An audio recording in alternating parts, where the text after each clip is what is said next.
হরে কৃষ্ণ, প্রণাম। আমি সদানন্দিনী মালিনী দেবী দাসী, রাধারানীস কিচেনে আপনাদের সবাইকে স্বাগত। আজ আমি ভগবানের জন্য পাকা আম দিয়ে একটা পায়েস তৈরি করে দেখাবো। এই আম পায়েসটা তৈরি করার জন্য এখানে যে যে উপকরণগুলো লাগবে, মেন হচ্ছে চাল। এখানে আমি গোবিন্দভোগ চাল নিয়েছি 100 গ্রাম। এটাকে আমি ধুয়ে পরিষ্কার করে ভিজিয়ে রেখেছি প্রায় আধ ঘন্টা। আর এখানে কাজু, কিশমিশ, কাজুটাকে আমি ছোটো ছোটো করে টুকরো করে নিয়েছি, গোটা গোটা দিইনি। আর এখানে এলাচ, গোটা এলাচ, সবুজ এলাচ, ওটাকে আমি থেঁতো করে রেখেছি। গুঁড়ো দিলেও হতো, কিন্তু এইভাবে দিলেই এর টেস্ট ভালো হয়, সেই জন্য আমি এই রকমই দিয়েছি থেঁতো করে। এইভাবেই দেবেন আপনারাও, এর টেস্ট অনেক ভালো। এই খোসা সহ দিলেই টেস্ট ভালো হয় পায়েসের ক্ষেত্রে। আর এখানে আমি একটা বড় আম নিয়েছি, আমটাকে আমি ছাড়িয়ে এরকম ছোটো ছোটো করে বানিয়েছি, ওটা মিক্সিতে পেস্ট করব। আর এখানে 2 চামচ মতো আমুল দুধ নিয়েছি। ওই দুধের সাথে একটু দিলে দুধটা ঘন হবে, পায়েসের টেস্ট ভালো হয়ে যাবে, সেই জন্য আমি আমুল দুধ রেখেছি। চিনি পরিমাণ মতো যেরকম লাগবে দেবো, সেরকম চিনি রাখা রয়েছে। আর একটু ঘি লাগবে, গাওয়া ঘি রেখেছি, একটু ঘিও লাগবে। আর আমি 1 লিটার দুধের পায়েস করছি। দুধটা আমি গরম করতে বসিয়ে দিয়েছি, একটু গরম হয়ে গেছে, প্রায় 15 মিনিট আমি গরম করে নিয়েছি, ফুটিয়ে নিয়েছি। এটা এইদিকে ফুটতে থাকুক, ফুটে আর একটু ঘন হোক, আর একটু ঘন হলে তারপর আমি চালগুলো দেবো। সেই জন্য এটাকে আমি একটু ফুটতে দিয়েছি। আর এইটা কম আঁচে ফুটতে দিতে হবে, তাহলে এর কালারটা খুব সুন্দর আসবে। গ্যাস কমিয়ে ফুটতে দিতে হবে। আর এখানে আমি কাজু কিশমিশগুলো ভাজবো, সেই জন্য একটু ঘি দিয়েছি।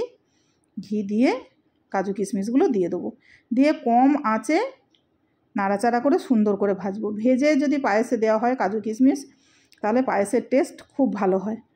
কাঁচা দিলেও হয়, কিন্তু কাঁচাতে এত টেস্ট আসবে না। ঘিয়ে একটু ভেজে দিলে এর টেস্ট অনেক ভালো হয়ে যাবে, সেই জন্য আপনারা ভেজেই ব্যবহার করবেন। এটা আমার হালকা ভাজা হয়ে গেছে, আর বেশি ভাজার দরকার নেই। এবার আমি এগুলোকে তুলে নেব। বেশি ভাজার এগুলোকে দরকার নেই, কালো হয়ে যাওয়া যাবে না। এই অবস্থাতেই তুলে নেব আমি। তুলে নিয়ে এই কড়ার মধ্যেই আমি যে আমটা পেস্ট করেছিলাম, ওই আমটা আমি দিয়ে দেবো। আমটাকে আমি একটু ফুটিয়ে নেবো, এই কাঁচা আমটা আমি দেবো না। একদম ডাইরেক্ট যে পাল্পটা বের করেছি ওটা আমি দেবো না, ওটা একটু ফুটিয়ে নেবো। ওর সাথে একটু চিনিও দিয়ে দেবো আমি। চিনি দিয়ে এটাকে আমি ফোটাবো। ফুটে এর কালারটা চেঞ্জ হওয়া পর্যন্ত আমি ওয়েট করব। কম আঁচে আমি আস্তে আস্তে এটাকে ফুটতে দেবো। এদিকে দুধটাও আমার আরও খানিকক্ষণ ফুটে গেছে। এবার আমি এতে চালগুলো দিয়ে দেবো, যেগুলো আমি ভিজিয়ে রেখেছিলাম ওই চালটা দিয়ে দেবো। জলটা ফেলে দিয়েছি, দিয়ে ওই ভেজানো চালটা আমি এর মধ্যে দিই। ভেজানো চালটা দিলে পায়েসটা খুব তাড়াতাড়ি হয়ে যাবে। দিয়ে এটাকে আমি একবার ফ্লেমটা বাড়িয়ে দেবো, দিয়ে ফুটিয়ে নিয়ে তারপরে গ্যাস কমিয়ে পায়েসটা আমি হতে দেবো। আমি ফুটিয়ে নিয়েছি, দেখতেই পাচ্ছেন ফুটছে টকবক করে। এবার আমি গ্যাসটা কমিয়ে দেবো।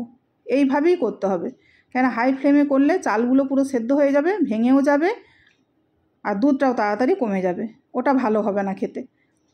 এইভাবেই করতে হবে, চালগুলোও গোটা গোটা থাকবে আর সেদ্ধও হবে। এখানে আমটা আমার রেডি হয়ে গেছে, দেখছেন কালারও চেঞ্জ হয়ে গেছে, কমেও গেছে অনেক। এই অবস্থা আমি গ্যাস বন্ধ করে দেবো, দিয়ে রেখে দেবো। এখানে পায়েসের চালও আমার সেদ্ধ হয়ে গেছে। আমি গ্যাস কমিয়ে আস্তে আস্তে আস্তে আস্তে ফুটিয়েছি একে। মানে এই চালগুলো একদম গলে যাওয়া যাবে না।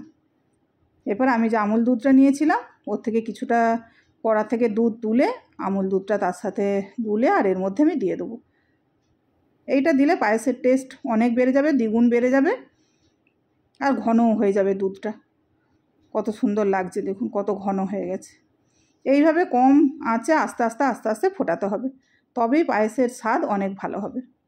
এই অবস্থায় আমি কাজু কিশমিশগুলো দিয়ে দেবো, যেগুলো ভেজে রেখেছিলাম ওগুলো দিয়ে দেবো। আর যে এলাচটা আমি থেঁতো করে রেখেছিলাম এটা দিয়ে দেবো। এতে পায়েসের একটা সুন্দর স্মেল আসবে। আর আমি চিনি দেবো। আমি আমের সাথে সেখানে 2 চামচ চিনি দিয়েছিলাম, আর এটা 1 হাতা দিলাম। হাতাটা আমার একটু বড়, সেই জন্য আমি 1 হাতা দিলাম। আর আপনারা মিষ্টিটা যদি কেউ বেশি খান একটু বেশি দেবেন, আর যদি কেউ কম খান তাহলে একটু কম দেবেন। ওটা আপনাদের উপরে কীভাবে কতটা দেবেন মিষ্টি, ওটা নিজেরা নিজেদের পছন্দ মতো দেবেন। আমি এই পরিমাণ দিয়েছি। আমার পায়েস রেডি হয়ে গেছে। আমি এবার গ্যাস বন্ধ করে এটাকে ঠান্ডা হতে দেবো। প্রায় 15-20 মিনিট হয়ে গেছে। এরপর আমি আমের পাল্পটা এর মধ্যে দেবো। এটা দিলেই পায়েসটা সুন্দর হবে। ফোটা অবস্থায় দিলেও হতো, তবে এই সময় দিলেই ভালো হবে। আমের পাল্পটাও তো ফোটানো আছে, ওই জন্য কাঁচা গন্ধ ছাড়ার কোনো ব্যাপারই নেই। আমি এতে দিয়ে সুন্দর করে মিশিয়ে নেবো হালকা হাতে, যেন চালগুলো ভেঙে না যায়। খচখচ করে মেশানো যাবে না, হালকা করে মিশিয়ে নিতে হবে। এবার আমি ভগবানের জন্য তুলে নিয়েছি বাটিতে।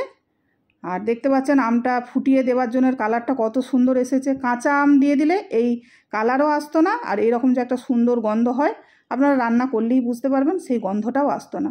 ফুটিয়ে দিলেই এরকম সুন্দর হবে। তো আপনারা ফুটিয়ে দেওয়ারই চেষ্টা করবেন, আর এইভাবে করারই চেষ্টা করবেন, তাহলেই এর টেস্ট অনেক সুন্দর হবে। এবার আমি ভগবানকে নিবেদন করব, তুলসীপত্র দেবো। হরে কৃষ্ণ। ভুল ত্রুটি হলে ক্ষমা করবেন।